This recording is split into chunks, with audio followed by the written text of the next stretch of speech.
A Iana hoje vai trazer um assunto que vai interessar para muita gente, hein? Que são os hábitos de consumo dos jovens. O que você conta para gente, Iana? Bom dia. Bom dia, Barão. Bom dia, Roberta. Bom Bom dia dia. aos ouvintes do Band News Station, jovens ou não, né? Mas que lidam com jovens e atendem aos jovens em lojas, no varejo e tudo mais. É isso, a gente vai falar hoje dos hábitos de consumo dessas gerações mais novas, né? E aí eu vou falar aqui com base numa entrevista que eu fiz recentemente com a Kate Anktil. A Kate Anktil é uma grande futurista, digamos assim, do varejo. Ela é fundadora e CEO de uma consultoria britânica chamada GDR, e ela traz insights todos os anos, né, em eventos de varejo no geral, sobre o que está para acontecer no varejo e no consumo. E com ela que eu bati esse papo recentemente, é assunto até da revista Mercado e Consumo que a gente está divulgando esse mês impressa, e ela fala muito disso, né, do que é esse jovem hoje, o que é essa geração, né, o que eles pensam, o que eles sentem, como é que eles compram. Primeira coisa importante, essa geração é a primeira de várias que espera e está, particularmente já está, numa situação menos favorável quando a gente fala de acesso às coisas, acesso ao dinheiro também, do que as gerações anteriores, do que os pais, por exemplo. Os pais, geralmente, dessa geração, estão numa situação melhor do que os filhos estarão na idade deles. Isso não acontecia há muito tempo em grande parte do mundo. Então, para o varejo, por exemplo, é preciso aceitar que muitas dessas pessoas, desses jovens, e aí daqui a pouco eu vou falar de que idade eu estou falando, simplesmente não vão poder mais ter acesso a algumas coisas. Às vezes podem até poder comprá-las, mas optarão por não comprar algumas coisas. Em alguns casos não vão poder comprá-las, não vão poder pagar por elas. Então todo mundo precisa ficar de olho nisso, né? Como fazer, como ajudar essas pessoas a fazerem mais com menos. É uma geração interessada mais mais interessada assim no acesso às coisas do que na propriedade. E aí tem uma diferença, né? O acesso pode ser, por exemplo, pelo aluguel de um imóvel, aluguel de um carro, por exemplo, e não pela compra de um imóvel, pela compra de um automóvel. O carro, aliás, é algo que saiu do radar de muita gente. Aí, né, muita gente, muitos jovens não vem essa necessidade, como a nossa geração via, de ter um carro próprio, enfim. Possuir, às vezes, não é uma opção. Então as pessoas vão alugar mais, usar o streaming, que é algo que a gente também já faz, né? Mas os jovens fazem muito mais, são nativos digitais, fazer assinaturas, por exemplo, de produtos e serviços também. E isso exige um novo jeito, né, de encarar esses consumidores.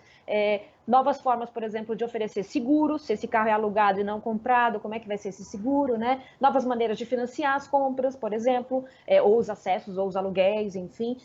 Pensar que essas pessoas vão ter, então, menos disponibilidade, menos vontade e menos disponibilidade para, de fato, comprar coisas. Elas preferem mais ter experiências, gastar dinheiro com o que a Kate Anktel chama de capital cultural, que às vezes depois eles vão até compartilhar nas redes sociais, né, mostrar que estão usando determinado serviço ou produto, frequentando determinado lugar, mas vão se dedicar mais a isso do que provavelmente a simplesmente comprar e possuir mais coisas. É algo interessante porque é uma mudança aí de paradigma, né? E eu ia falar de que jovens eu estou falando basicamente a geração alfa, que são aqueles nascidos entre 95, aliás, geração Z, entre 95 e 2010, e depois a alfa, que é depois de 2010. A gente pensar 2010, esses jovens já estão com 13, né? 15 anos, daqui a pouquinho estão no mercado de trabalho, portanto, também consumindo.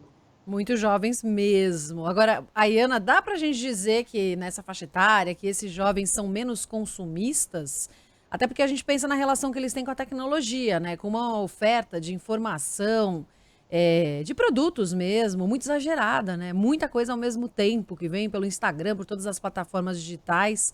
E ainda assim são menos consumistas, Ayana? Dá pra traçar esse número? Sim, pelo menos essa é a teoria aí da Kate, né? Eles são menos consumistas por causa disso, porque não vão ter, eles podem até ter acesso em termos de informação, né, a mais produtos, a mais opções, mas eles não têm o capital para fazer essa compra, não vão ter esse dinheiro para gastar constantemente com novos produtos e serviços a todo momento, e às vezes não têm interesse mesmo, né? Se interessam mais pela experiência, pelo consumo momentâneo daquele produto ou serviço, por isso que ela fala muito dessa questão de assinatura, clubes de assinatura até, né? Quer dizer, então você assina por um tempo um serviço ou até um produto que entregam na sua casa, depois você muda para outro. Streaming é um grande exemplo disso, né? Você aluga ali, você paga uma assinatura mensal para um serviço, mas você tem tantos serviços, então há muito essa divisão, esse mês eu vou acessar tal streaming porque tem uma série que estreou que eu quero assistir aqui, o mês que vem eu vou trocar porque, enfim, aquela já não me interessa mais,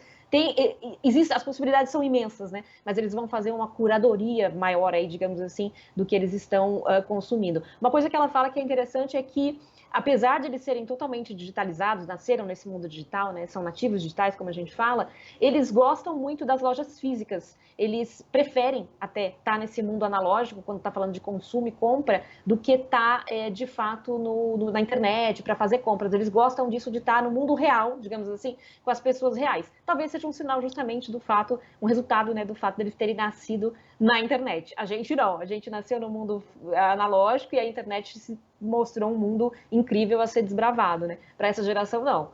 O mundo físico é que está para ser desbravado, na verdade. Fale por você, essa história aqui nasceu no mundo analógico. Eu tô no mundo digital já desde que eu nasci, até parece.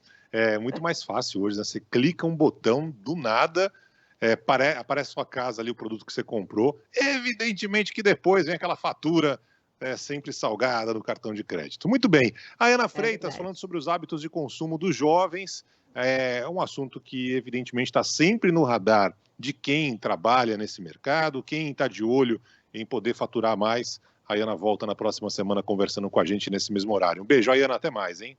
Beijos, até mais. Obrigada, boa semana. Valeu.